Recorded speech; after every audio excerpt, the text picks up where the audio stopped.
Comment trouver le bonheur avec un pervers narcissique?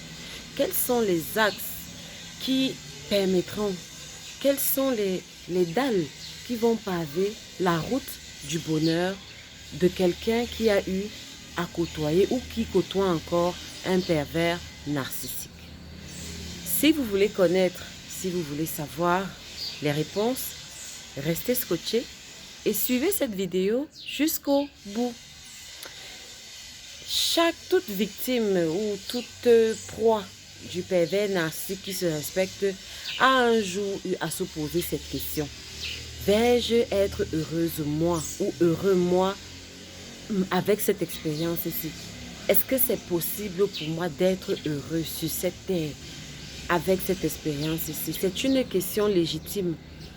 L'expérience de vie avec un pervers narcissique, quel que soit le pan social qu'elle va vous prendre, c'est-à-dire un pervers narcissique dans le plan professionnel, un pervers narcissique sur le plan sentimental, ça reste un pervers narcissique et ça reste quelque chose de traumatisant. C'est vraiment c'est vraiment des personnalités toxiques qui viennent pour vous démolir à l'intérieur. Donc, c'est légitime de se demander si on pourra être heureux et je vais essayer d'aborder cette thématique tout au long de cette vidéo. Il sera vraiment question de ça. Quelles sont les pistes? Je vais essayer d'aborder des pistes de réflexion sur la notion du bonheur avec un pervers narcissique, que ce soit pour quelqu'un qui est encore en contact direct, qui est obligé de subir le contact d'un pervers narcissique, ou que ce soit pour quelqu'un qui s'est déjà défait, qui a réussi à partir, qui s'est déjà défait de la présence physique du pervers narcissique, mais même qui se retrouve quand même dans une position de sa vie où c'est un chaos, où on a l'impression que tout est détruit. Qu'est-ce qu'il faut faire? Est-ce que la notion de bonheur est considérable ou pas? C'est de ça qu'il s'agira tout au long de cette vidéo. Déjà, à la base, comme prérequis, je ne le redirai jamais assez, la meilleure façon de vaincre un pervers narcissique, c'est véritablement d'être heureux, d'être en paix à l'intérieur, d'être en paix avec soi-même et d'être heureux dans sa vie. D'être heureux, si vous trouvez la clé, si vous trouvez cette clé qui vous donnera accès à cet état d'être, alors véritablement vous avez vaincu le pervers narcissique. Donc en face du traumatisme qu'un pervers narcissique ou des traumatismes et des abus psychologiques, voire physiques, qu'un pervers narcissique vous aura fait subir, il faudra renoncer à vous venger. Du moins, vous venger de façon littérale. Vous allez utiliser cette énergie justement pour être heureuse, pour construire votre bonheur. Parce que vous allez remarquer que véritablement le pervers narcissique sera celui-là qui va toujours démolir votre bonheur. Chaque fois que vous aurez l'impression d'avoir progressé, chaque fois que vous aurez l'impression d'avoir fait un petit pas de plus vers votre bien-être, vous aurez en face de vous une force qui vient d'une autre planète, une force vraiment démoniaque, qui va juste se défiler sur vous tel un souffle extraterrestre et qui va balayer tous les petits efforts que vous aurez mis en place, du moins en l'apparence. Et donc, les victimes de pervers narcissiques ont ceci de particulier qu'elles ne rêvent plus. Vraiment, c'est le profil typique de la personne qui est désabusée, qui joue à la blasée pour certaines par la vie et qui se dit non, on joue avec les cartes qu'on a, voilà, c'est tout. Mais si vous avez déjà cette attitude d'esprit, vous ne pourrez pas atteindre votre bonheur. Vous ne pourrez pas atteindre votre bonheur si vous êtes désabusé, si vous êtes blasé. Vraiment, la base, le sentier du bonheur, quand on passe ou quand on est passé par l'expérience d'un pervers narcissique, c'est de se donner le droit de rêver. Oui, vous avez le droit de rêver. Si vous n'avez pas de rêve, si vous n'avez pas quelque chose qui est plus grand que vous, quelque chose qui vous dépasse, qui vous hante à l'esprit, qui vous hante à l'intérieur, vous ne pourrez pas vous en sortir. Vous ne pourrez pas sortir de cette bulle de désespoir, de cette bulle de dépression dans laquelle le pervers narcissique vous aura mise. Vous ne pourrez pas. Donc, véritablement, vous devez être dans une logique où vous cherchez votre bonheur. Ça, c'est le premier prérequis. Mais le deuxième prérequis, c'est que désormais, vous devez vous autoriser à rêver. Même si c'est fou, même si c'est bête, Même si vous avez l'impression que plus rien de bon ne va vous arriver sur cette terre, je serais tentée de vous dire que il y a un verset dans la Bible qui dit que ce que je crains, c'est ce qui m'arrive. C'est Job qui avait dit ça. Ce que je crains, c'est ce qui m'arrive. Et là, je vous ramène à la loi de l'attraction. La loi de l'attraction stipule que on attire à nous que des événements, que des situations, que des personnes de la même nature que ce que nous sommes à l'intérieur. Est-ce que vous comprenez? Donc, véritablement, si vous cessez de rêver, écoutez, vous allez attirer ce que vous êtes à l'intérieur. Donc, si vous ne rêvez pas, si vous ne vous autorisez pas d'avoir une ambition à l'intérieur, quelque chose qui vous dépasse à l'intérieur de vous, pour vous-même, pour votre vie, alors c'est ce que vous voyez pour votre vie là. C'est ça qui va vous arriver. Je ne sais pas si vous comprenez. Donc, si vous voyez que, si vous vous dites dans la tête que c'est le désespoir, plus rien, je sais. Quand je parle, ne vous méprenez pas. Justement, c'est parce que je sais que c'est un état récurrent.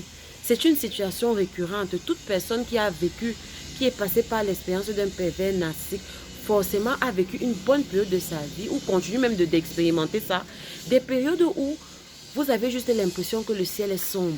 Vous avez juste l'impression que tout est ténébreux. Vous avez un ciel d'airain sur votre tête.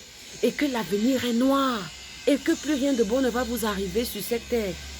C'est normal. Parce que vous avez en face de vous un titan. Un quelqu'un de sombre. Qui justement met en place un système pour que vous vous ressentiez comme ça.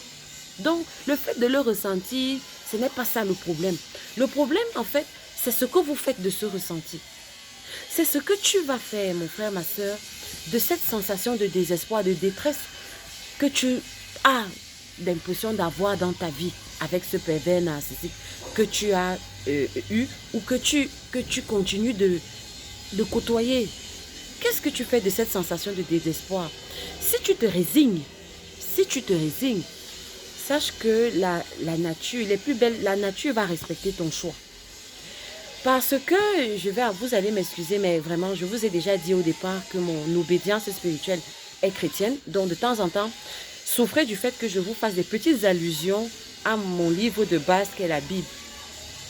Donc, le Créateur nous a donné le libre arbitre. La Bible dit que Dieu nous a fait à son image. Dieu nous a fait à son image. L'être humain est la seule créature sur cette terre, dans le règne animal, qui est doté du libre arbitre. C'est ça qui nous propulse à la dimension des dieux. Nous sommes des petits dieux. Nous pouvons décider de ce qui va nous arriver demain. C'est fou, mais c'est la réalité. Et la loi de l'attraction le confirme et le vérifie. Nous pouvons décider de ce qui va nous arriver demain. Ça veut dire que si tu décides de te résigner par rapport à ta situation, retiens une chose. L'univers va respecter ton choix. La vie va respecter ton choix. Et la vie ne t'enverra donc que des situations, que des personnes qui vont juste t'aider à confirmer ce choix. Plus rien de bon ne va m'arriver sur cette terre. La vie est juste comme ça. La vie est dure. Qui t'a dit que la vie, c'est la souffrance? Ça, c'est ce que le pervers narcissique veut que tu te dises. La vie, c'est la souffrance. Tu vas te dire ça, mais écoute, mais à force de mettre ce signal, je vous ai dit que le pervers narcissique abaisse votre niveau de vibration énergétique au point où vous commencez à vibrer dans le négatif comme lui. Vous commencez à vibrer au niveau de sa planète. Vous vibrez au niveau de l'alien qu'il est. Ça veut dire que ces pensées-là, vous devez déjà identifier que ça là, ce ne sont pas mes pensées. Est-ce qu'avant que le pervers narcissique ne vous rencontre, est-ce que vous aviez ce genre de pensée? Non. Alors ces pensées ne sont pas à vous. Vous devez, c'est un travail que vous allez faire sur vous, mais vous devez vous débarrasser de ces pensées. Vous allez apprendre à vous faire violence chaque fois que, ne pas juste être passive.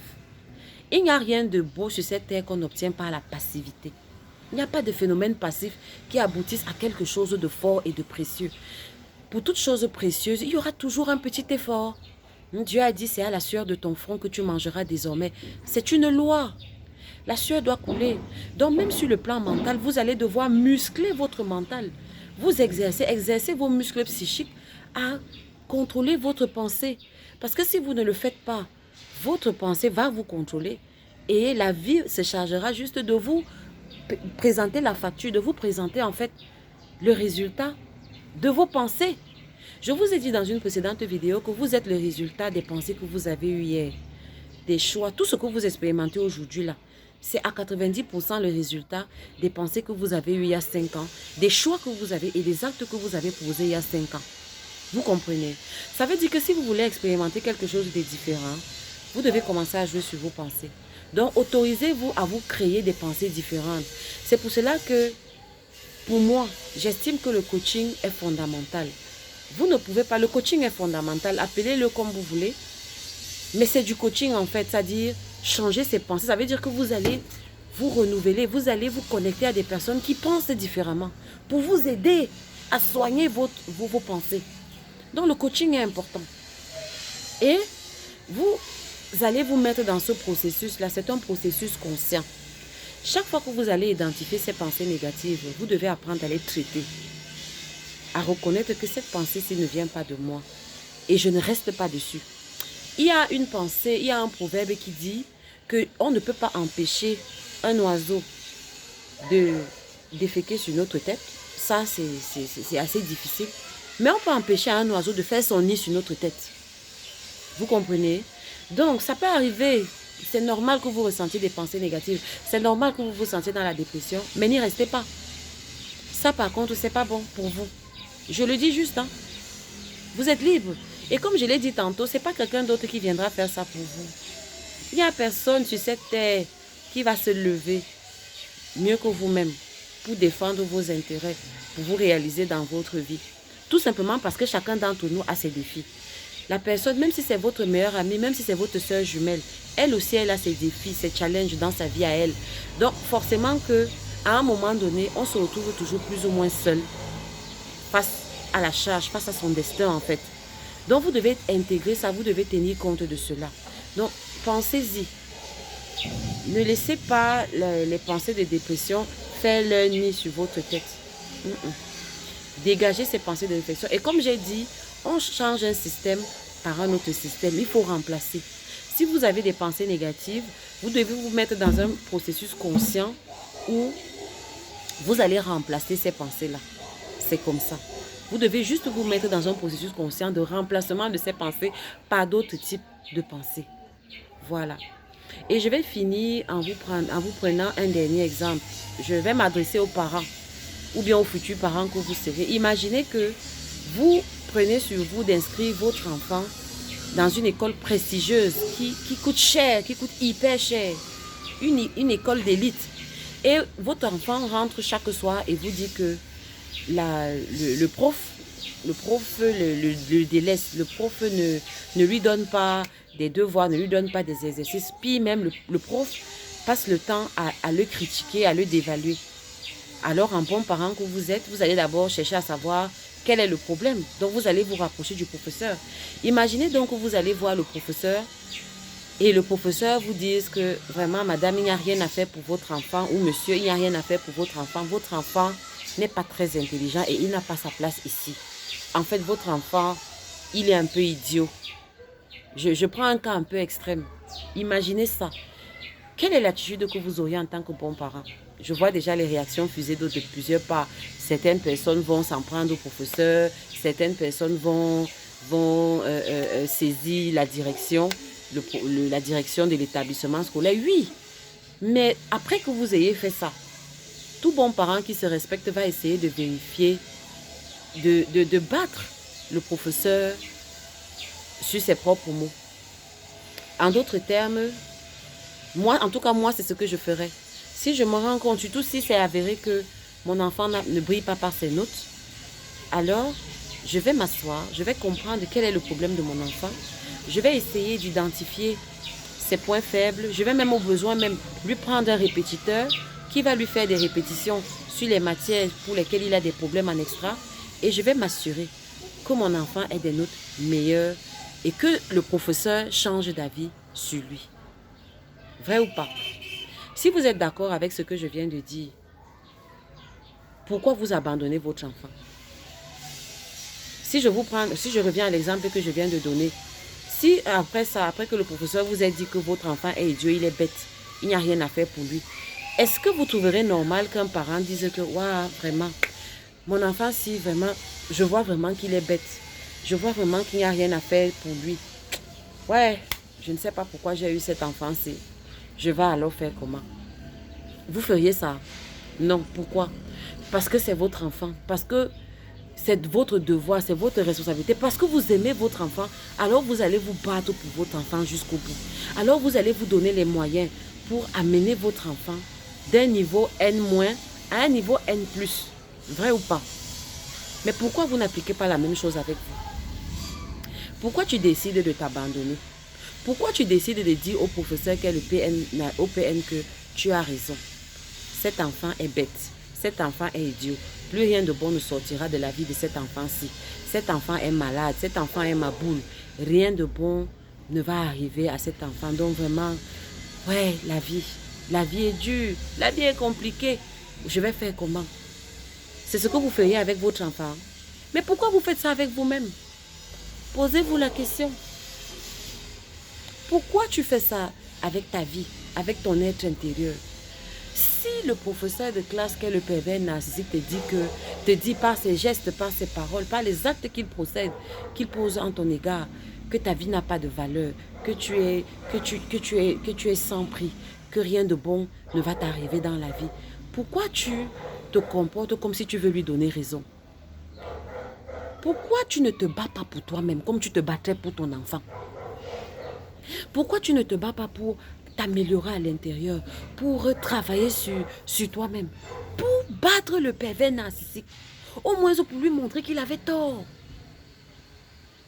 Oui, parce que quand tu te sens mal, quand tu te sens déprimé, quand tu te sens au bord, quand tu te sens à bout, dis-toi bien une chose, c'est que le pervers narcissique, il se dit qu'il a raison.